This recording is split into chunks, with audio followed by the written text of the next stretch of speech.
Hello everyone, welcome to in video. आज के इस वीडियो हम लोग नंबर सिस्टम यानी संख्या पद्धति को पढ़ेंगे। तो एक एक चीज आपको समझाएंगे, जो चीज आप नहीं जानते वो सारी चीजें आपको एकदम बेहतरीन तरीके से आपके दिमाग में छप जाएगा।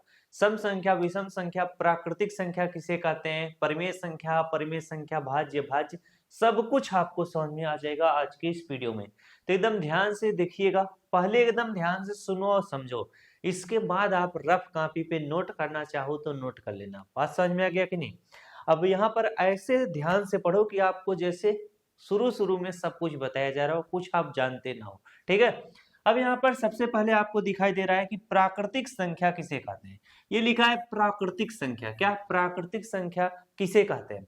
तो प्राकृतिक संख्या किसे कहते हैं, जरा सोचा जाए कि प्राकृतिक संख्या किसे कहते हैं। तो जो भी संख्याएं हमें दिखाई देती हैं, प्राकृतिक मतलब प्रकृति, जो भी संख्याएं हमें आंखों से दिखाई दे रही हैं इस हमारे प्रकृति में, वो सारी की सारी संख्याएं क्या है? प्राकृतिक संख्याएं। अब यहाँ पे लिखा क्या है? ऐसी संख्याएं जो वस्तुओं को गिनने के काम में आती हैं उन्हें प्राकृतिक संख्या कहते हैं। प्राकृतिक संख्या को यन से प्रकट करते हैं, यानी प्राकृतिक संख्या को यन से दिखाया जाता है। जैसे अगर आप आज यहाँ पे नहीं आए हो तो मुझे बताना हो कि हिमांशु कौन है, तो हिमांशु का नाम हम लिखेंगे। उसी तरह से प्राकृतिक संख्या का छोटा नाम यन से डिनोट करते हैं। अब जीरो प्राकृतिक संख्या नहीं है, इस चीज को ध्यान में रखना। तो मैंने क्या बताया था, प्राकृतिक संख्या किसे कहते हैं? ये ट्रिक है याद करने का। प्राकृतिक संख्या किसे कहते हैं? जो भी प्रकृति में हमें संख्याएं दिखाई देती हैं हमारे दैनिक जीवन में, हमारे आसपास, वो हमारी प्राकृतिक संख्या कहलाती है। अब संख्या कैसे दिखेगी? जैसे हम 1 किलो आलू ले रहे हैं, 2 किलो आलू ले रहे हैं, 3 किलो दूध ले रहे हैं, ये सारी हमारी क्या है? प्राकृतिक संख्या है। 5 ठो हम कलम ले रहे हैं, 10 ठो कॉपी खरीद रहे हैं, 1 दर्जन केला खरीद रहे हैं, ये सारी की सारी संख्याएं क्या हैं? जो हम गणना करते हैं, सिर्फ वही हमारी क्या है? प्राकृतिक संख्या है। तो पहला चीज आपको समझ में आ गया कि नहीं प्राकृतिक संख्या किसे कहते हैं। अब इसका ये तो समझाया गया आपको बेहतरीन तरीके से। अब इसका परिभाषा शॉर्टकट में याद क्या करोगे? ऐसी संख्याएं जो वस्तुओं के गिनने के काम में आती हैं उन्हीं को हम प्राकृतिक संख्या कहते हैं। अब आप प्राकृतिक संख्या 1 2 3 4 5 6 लेके इसी तरह से अनंत तक बोल देना। ठीक है, यहाँ पर देखो लिखा है ना, उदाहरण में लिखा है 1 2 3 4 5 6 डॉट डॉट डॉट अनंत तक, यानी अनंत तक गिनते जाओ। अब चलो हम दूसरा वाला समझते हैं। पहला चीज हमें आराम से समझ में आ गया, कोई दिक्कत या तकलीफ होने की बात ही नहीं हुई। अब चलो हम दूसरा वाला समझते हैं। दूसरा हमारा है कि पूर्ण संख्या किसे कहते हैं। क्या पूर्ण संख्या किसे कहते हैं? बताएं, पूर्ण संख्या किसे कहते हैं? जो आपकी प्राकृतिक संख्या है ना, बस उसी में जब जीरो शामिल हो जाता है तो वह पूर्ण संख्याएं कहलाती हैं। क्या? पूर्ण संख्याएं कहलाती है, बस और कुछ नहीं है। यानी अगर हमें पूर्ण संख्या बताना हो तो पूर्ण संख्या किसे कहते हैं? प्राकृतिक संख्याओं के साथ जब हम जीरो को जोड़ लेते हैं, यानी जीरो को शामिल कर लेते हैं, तो हमारी संख्याएं पूर्ण संख्याएं कहलाती हैं। यानी जीरो हमारी पूर्ण संख्या है, 1 हमारी पूर्ण संख्या है, 2 3 4 5 6 7 8 9 10, इसी तरह से अनंत तक सारी संख्याएं हमारी क्या हो जाएंगी? पूर्ण संख्याएं कहलाएंगी। ये बात ध्यान रखना। अब यहाँ पर आपको कुछ और चीज बताते हैं। अब जैसे जीरो के इधर आओगे, -1 -2, ये सारी पूर्ण संख्याएं नहीं है। बात समझ में आई कि नहीं? सिर्फ पूर्ण संख्याएं वही होती हैं जो जीरो से शुरू होती हैं और अनंत तक जाती हैं और जो पॉजिटिव में है, जैसे 1 2 3 4 5 6 7 8 9 10। बात समझ में आया? चलो, पूर्ण संख्याएं आपको अगर मैं समझा दिया तो काफी अच्छी बात है। अब इसमें लिखा क्या है? यदि प्राकृतिक संख्या में जीरो को शामिल कर लिया जाए तो जो संख्याएं प्राप्त होती हैं वो हमारी पूर्ण संख्याएं होती हैं। अब वो पूर्ण संख्या को W से प्रकट किया जाता है, इसे याद रखना। पूर्ण संख्या को होल नंबर बोलते हैं, तो वो इसे क्या? W से प्रकट करते हैं। बात समझ आया?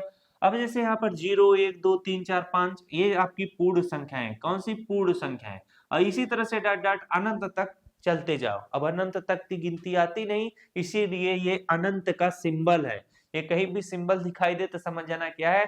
इन्फिनिटी यानी अनंत का सिंबल है। अब चलो आगे लेके चलते हैं। आगे हमारा देखो क्या कहता है। दो चीज आपको आराम से समझ आया, कोई दिक्कत या तकलीफ होने वाली बात नहीं हुई ना, आराम से समझ गया। अब हमारा है पूर्णांक किसे कहते हैं, यानी पूर्ण, अभी जो आप पढ़े उसे हम पूर्ण संख्या पढ़े, अब हम पढ़ेंगे पूर्णांक संख्या किसे कहते हैं। समझ में? अब ये भी आराम से बताते हैं ना, पूर्णांक संख्याएं किसे कहते हैं। जो आपकी पॉजिटिव संख्याएं होती हैं, जो आपकी यानी धनात्मक संख्या और ऋणात्मक संख्याएं जो होती हैं, उन्हीं को हम पूर्णांक संख्याएं कहते हैं। बात समझ में आया कि नहीं? अब धनात्मक संख्या में कौन कौन आएगा? 1 2 3 4 5 6 7 8 9 10 इसी तरह से अनंत तक। और ऋणात्मक संख्या में कौन कौन आएगा? -1 -2 -3 -4 -5 इसी तरह से अनंत तक चल जाओ पीछे, ये हमारी क्या हो जाएंगी? और जीरो जीरो भी आ जाएगा। बात समझ में आ गई नहीं? ये सारे के सारे हमारे क्या है? पूर्णांक हैं। अब यहाँ पे लिखा क्या है जरा ध्यान दो। लिखा क्या है? इसको इसे छोड़ दो। अब मैं हिंदी में बता रहा हूँ ना, हिंदी को ध्यान दो। कहीं कहीं पे ये चीजें गलत इंग्लिश में लिख दी हैं। अब देखो, पूर्णांक किसे कहते हैं? प्राकृतिक संख्या, शून्य तथा ऋणात्मक संख्याओं के समूह को ही पूर्णांक संख्याएं कहते हैं। अब यहाँ पर प्राकृतिक संख्या का मतलब क्या हो जाएगा? हमारी धनात्मक संख्या। क्या? धनात्मक संख्या। क्योंकि प्राकृतिक संख्या हमारी क्या होती है भैया? हमारी धनात्मक होती है। प्राकृतिक संख्या क्या होती है? धनात्मक होती है। ये चीज ध्यान रखना। तो हमसे जब भी पूछेगा पूर्णांक संख्या किसे कहते हैं? धनात्मक संख्या और ऋणात्मक संख्या तथा शून्य संख्याओं के समूह को ही हम पूर्णांक संख्याएं कहते हैं। अब पूर्णांक संख्या को हम जेड से क्या प्रकट करते हैं, ये चीज ध्यान रखना। अब यहाँ पर कुछ वर्ड जो है कठिन लिख देता है, तो मैं मुख से जो बोलता हूँ वो थोड़े सरल शब्द निकलते हैं, उस मुख वाले शब्द को ही ध्यान में रखना। अब हमें समझ में आ गया कि पूर्णांक संख्याएं किसे कहते हैं। पूर्णांक संख्याएं किसे कहते हैं? जो धनात्मक हो, जो संख्याएं धनात्मक हो, ऋणात्मक हो, शून्य, इन सभी को हम क्या बोलते हैं भैया? पूर्णांक संख्याएं बोलते हैं। अब पूर्ण संख्या किसे बोलते हैं? पूर्ण संख्या किसे बोलते हैं? जब हम धनात्मक संख्या यानी प्राकृतिक संख्या के साथ जीरो को भी शामिल कर लेते हैं तो वह हमारी कैसी संख्या कहलाती है? पूर्ण संख्या। तो पूर्ण संख्या और पूर्णांक संख्या दोनों में अंतर आप याद रखे रहना।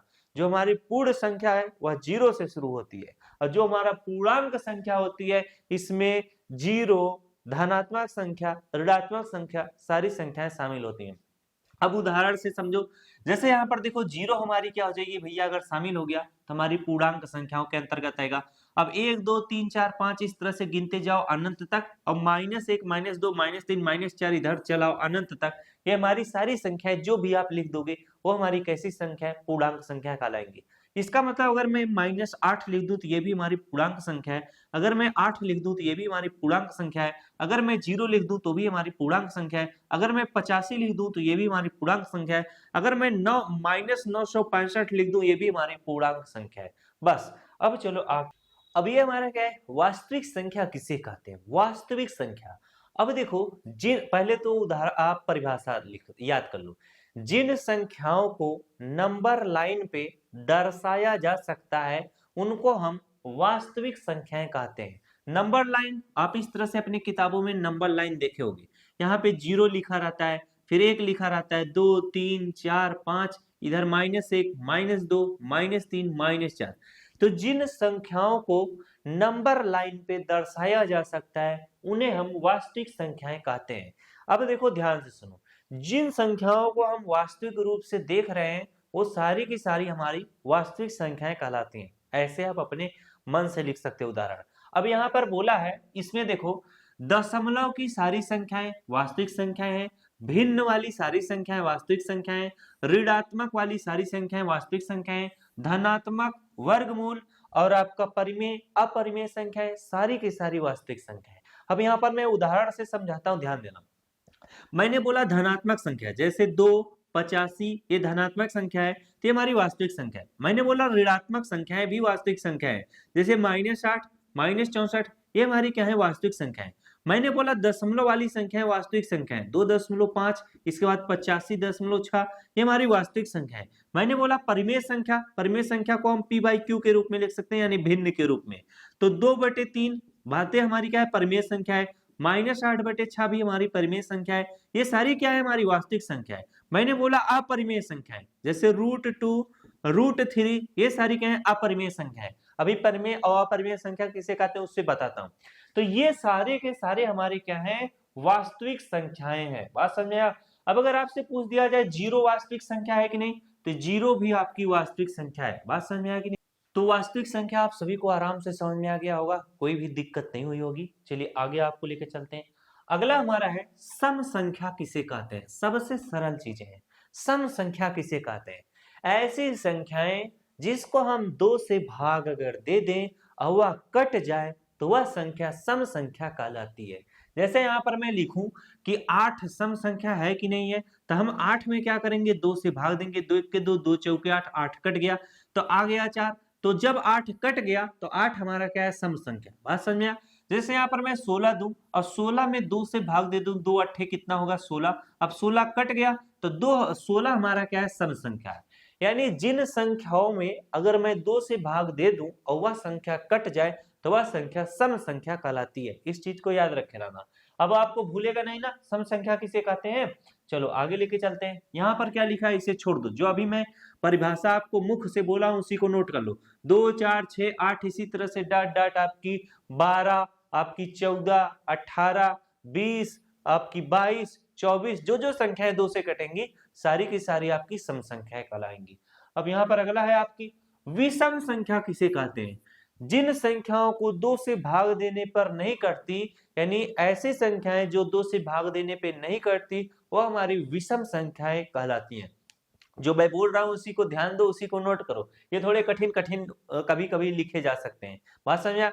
विषम संख्या किसे कहते हैं? जो 2 से भाग देने पर जो संख्या ना कटे उसे हम विषम संख्या बोलते हैं। जैसे यहाँ पर मैं लिख देता हूं आपकी 13, 13 सम संख्या है विषम। तो इसमें हम 2 से भाग देंगे तो 2 छंग कितना आएगा, 12 आएगा। घटाओगे कितना आएगा, 1। तो ये हमारा कटा नहीं, हमारा शेषफल 1 आ गया। तो ये हमारी क्या है, विषम संख्या। बात समझ आया?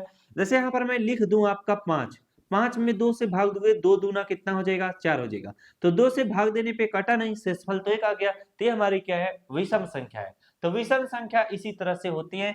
1 हमारी विषम संख्या है, 3 भी हमारी विषम संख्या है, 5 भी है। इसी तरह से जो जो संख्याएं 2 से नहीं कटेंगी वो हमारी सारी की सारी विषम संख्याएं कहलाएंगी। बात समझ में आया? अब देखो हमारा अगला है भाज्य संख्या किसे कहते हैं। सबसे ज्यादा ही चाहिए, भाज्य संख्या किसे कहते हैं? जो एक और स्वयं स्वयं को छोड़कर, एक व स्वयं को क्या छोड़कर अन्य किसी और भी संख्या से अगर कोई संख्या कट रही है तो वह हमारी भाज्य संख्या कहलाती है। जैसे यहाँ पर मैं लिख दूं 6 आपकी भाज्य संख्या है कि नहीं है, तो 6 जो है आपकी 1 से भी कट जाएगी, 6 जो है 6 स्वयं से कट जाएगी, और 6 जो है अब इन दोनों को छोड़कर यानी 1 से और स्वयं से छोड़कर अब वह अगर अन्य किसी संख्या से कटेगी तब भी भाज्य संख्या कहलाएगी। अब अगर यह 6 जो है देखो 2 से भी 6 कट जाएगी, 2 तिहाई 6 होता है। अब देखो 3 से भी 6 कट जाएगी, तो 1 और 6 को छोड़कर यह 2 से भी कट रही है, 3 से भी कट रही है, तो यह हमारी भाज्य संख्या कहलाएगी। बात समझ आया? अब यहीं पर अगर मैं लिख दूं 5, 5 आपकी भाज्य संख्या है कि नहीं है? 5 जो है 1 से कट जाएगा और 5 जो है 5 से कट जाएगा। अब इन दोनों को छोड़कर यह अगर किसी अन्य संख्या से कटे तो यह भाज्य संख्या है, अगर नहीं कटेगा तो यह भाज्य संख्या नहीं है। तो यह अन्य किसी और संख्या से नहीं कटेगा, या 2 से नहीं कटेगा, 3 से भी नहीं कटेगा, 4 से भी नहीं कटेगा, तो 5 हमारी क्या है, भाज्य संख्या नहीं है। इसी तरीके से आप क्या करोगे, पता लगाओगे। तो भाज्य संख्या किसे कहते हैं? जे संख्याएं एक व स्वयं को छोड़कर अन्य किसी संख्याएं से विभाजित हो जाए उसी को हम लोग भाज्य संख्या कहते हैं। बस इतना सिंपल सा इसका परिभाषा है। उदाहरण देके मैंने समझाया। चलो एक उदाहरण और लेते हैं। हमारी 18 जो है भाज्य संख्या है कि नहीं है? अब देखो 18 जो है 2 से कट जा रहा है, 18 जो है आपका 3 से कट जा रहा है, 18 आपका 6 से कट जा रहा है, 18 आपका 9 से कट जा रहा है। तो 18 जो है इतनी संख्याओं से कट गया, तो 18 हमारी क्या है, भाज्य संख्या है। तो आपको बस क्या ध्यान में रखना है, एक को और स्वयं 18 को छोड़ दो, बाकी या किसी भी संख्या से कट जाए। यानी अगर सिर्फ और सिर्फ 18 मान लो सिर्फ 2 से अगर कटता तो भी अभाज्य संख्या कहलाता। क्यों? क्योंकि हमें सिर्फ बताना है एक और स्वयं को छोड़कर अगर अन्य किसी संख्या से कट रही है तो हमारी भाज्य संख्या है। बस बात खत्म। आगे लेके चलते हैं आपको। आगे हमारा है अभाज्य संख्या किसे कहते हैं। क्या अभाज्य संख्या किसे कहते हैं? अभाज्य संख्या किसे कहते हैं? बस भाज्य संख्या का उल्टा हो जाएगा। जो संख्याएं एक से और स्वयं से कटती हैं वो हमारी भाज्य संख्याएं कहलाती हैं। बस अब देखो हमारी भाज्य संख्या क्या क्या होती हैं।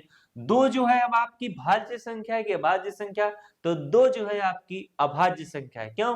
क्योंकि 2 जो है 1 से कटता है और 2 जो है स्वयं 2 से कटता है, बाकी किसी भी संख्या से 2 नहीं कटेगा। अगर आपसे पूछा जाए 4 आपका भाज्य संख्या है कि अभाज्य संख्या है, तो 4 जो देखो 1 से भी कट जाएगा, 4 जो है 2 से भी कट जाएगा, 4 जो है 4 से भी कट जाएगा, तो 4 आपका क्या है, अभाज्य संख्या नहीं है। अभाज्य संख्या होने के लिए सिर्फ और सिर्फ वह 1 से कटे और वह संख्या स्वयं से कटे, तभी वह आपकी अभाज्य संख्या कहलाएगी। अगला उदाहरण लेके आपको समझाते हैं। 7 आपकी अभाज्य संख्या है कि नहीं है, तो 7 जो है सिर्फ 1 से कटेगा और 7 जो है स्वयं 7 से कटेगा, इसीलिए और किसी अन्य संख्या से नहीं कटेगा, इसीलिए 7 हमारा क्या है, अभाज्य संख्या है। बात समझ में आया?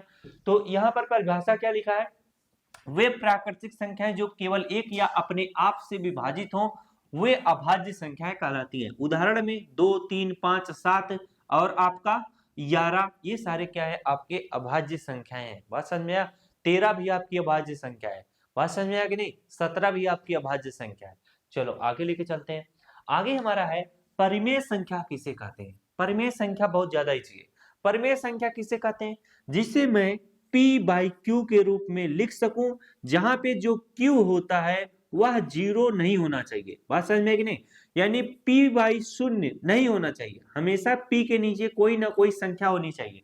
जैसे मैं 2/0 लिखूं तो यह परिमेय संख्या है कि नहीं है? नहीं है। क्यों? क्योंकि नीचे 0 नहीं होना चाहिए। अगर मैं 2/1 लिखूं तो यह परिमेय संख्या है। अगर मैं 6/5 लिखूं तो परिमेय संख्या है। अगर मैं 8/5 लिखूं तो भी परिमेय संख्या है। अगर मैं 10/12 लिखूं तो भी परिमेय संख्या है। बस नीचे वाला 0 नहीं होना चाहिए। अब यहाँ पर देखो लिखा क्या है, परिभाषा में लिखा है कि ऐसी संख्याएं जो p/q के रूप में होती हैं, जहां p व q क्या हो, पूर्णांक संख्या हो और q जो है 0 ना हो। इसका मतलब यह है कि q का मान 0 के बराबर नहीं होना चाहिए। परिमेय संख्याओं को हम q से प्रकट करते हैं। तो परिमेय संख्या किसे कहते हैं, जिसे p/q के रूप में लिखा जा सके। अब को एक चीज मैं बताना भूल गया, लड़का सोचेगा जरूर। जैसे मैंने बोला कि 2/5 क्या है, परिमेय संख्या है, तो कुछ लड़का सोचेगा आप बोले कि पूर्णांक, पूर्णांक तो माइनस में भी होता है। हाँ, -5/3 भी क्या है, आपकी परिमेय संख्या है। -8/-6 भी आपकी परिमेय संख्या है। इसका मतलब जिस भी चीज को हम p/q के रूप में लिख सके वह हमारी क्या है, आपकी परिमेय संख्याएं कहलाती है। तो ये परिमेय संख्या मैंने आपको अच्छे से समझाया। आगे लेके चलता हूं आपकी अपरिमेय संख्याएं। अब इसका सबसे अच्छा आपका परिभाषा है, ऐसी संख्याओं को जिसको हम p/q के रूप में नहीं लिख सकते वह हमारी अपरिमेय संख्याएं कहलाती हैं। अब यहाँ पे लिखा क्या है, परिमेय संख्याओं को छोड़कर जितनी संख्याएं होती हैं अपरिमेय संख्याएं कहलाती हैं। अब अपरिमेय संख्याएं कौन कौन सी हैं, याद कर लो। √3 क्या है, अपरिमेय संख्या है। √2 अपरिमेय संख्या है। √3 अपरिमेय संख्या है। -√2 -√3 √5 पाई आपकी क्या है, अपरिमेय संख्या है। √7 आपकी अपरिमेय संख्या है। तो ये सारी की सारी संख्याएं कैसी संख्याएं, अपरिमेय संख्याएं कहलाती हैं। जिसे हम p/q के रूप में ना लिख सकें वो हमारी अपरिमेय संख्याएं कहलाती हैं। चाहे इस परिभाषा को याद कर लो, चाहे इसको याद कर लो। परिमेय संख्याओं को छोड़कर जितनी संख्याएं होती हैं अपरिमेय संख्याएं कहलाती हैं। इस तरीके से याद कर लो। उदाहरण मैंने आपको समझा दिया, √2 √3 -√2 -√3 -√5 और पाई √7 ये हमारे क्या है, अपरिमेय संख्याएं हैं। चलो आगे लेके चलते हैं। आगे देखो क्या लिखा है। आगे हमारा क्या है, वास्तविक संख्या किसे कहते हैं। शायद इसको हम लोग पढ़ चुके हैं का यार, वास्तविक संख्या किसे कहते हैं, एक बार देखते हैं। शायद मैंने बताया था क्या, वास्तविक संख्या, प्राकृतिक संख्या हो गया, पूर्ण संख्या हो गया, देखते हुए चलो पूर्णांक संख्या हो गया, वास्तविक संख्या मैंने बता दिया है। वास्तविक संख्या किसे कहते हैं, ये तो पगला फालतू में यहाँ जोड़ दिया वास्तविक संख्या। चलो वास्तविक संख्या फिर से बता देते हैं। वास्तविक संख्या किसे कहते हैं, परिमेय तथा अपरिमेय संख्याओं के समुच्चय को ही वास्तविक संख्याएं कहलाते हैं। यानी जितनी परिमेय संख्याएं और जितनी अपरिमेय संख्याएं उन सभी को हम क्या बोलते हैं, वास्तविक संख्याएं बोलते हैं। यानी और एक परिभाषा मैंने आपको बताया था ना, जिन संख्याओं को हम रेखा लाइन यानी नंबर लाइन पे दर्शा सकते हैं यानी दिखा सकते हैं वो हमारी वास्तविक संख्या है। बात खत्म। तो इस तरीके से आपका क्लास जो है काफी बेहतरीन तरीके से खत्म हो गया। आशा करता हूँ सारी चीजें आपको हलवा की तरह समझ में आ गया होगा। मिलते चाहे नेक्स्ट क्लास में इसी तरह की मजेदार वीडियो पाने के लिए चैनल को सब्सक्राइब कर लो। बेसिक मैथ आपका स्ट्रांग बन जाएगा। मिलते हैं नेक्स्ट क्लास में जी।